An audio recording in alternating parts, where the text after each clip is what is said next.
இந்த படத்துல எல்லா கேரக்டருமே நல்லாவே போயிட்டு இருக்கும். ஆனா பென்னி குயிக்ன்ற கேரக்டர் மட்டும் தனியா தெரியும்.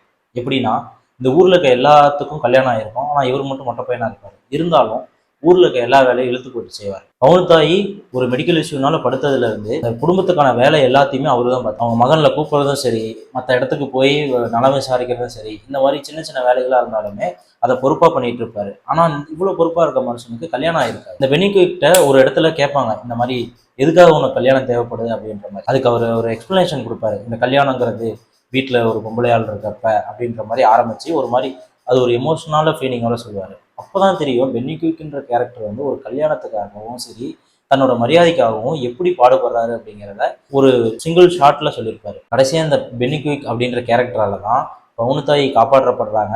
அந்த 3 பேத்துக்கும் காசு முக்கியம் இல்லை, தன்னோட தாய் தான் முக்கியம் அப்படிங்கிற ஒரு புரிதலையும் கொண்டு வர வச்சிருப்பாப்ல. பவுனுத்தாயோட மருமகனுக்கும் காசோட கர்வத்தை வந்து அடக்கியிருப்பாப்ல பென்னி குயிக் ஒரு கேரக்டர். ஆனா இந்த பென்னி குயிக் கேரக்டர் தான் இந்த படத்துல இருக்க கருவு அப்படிங்கிறத நான் நினைக்கிறேன்.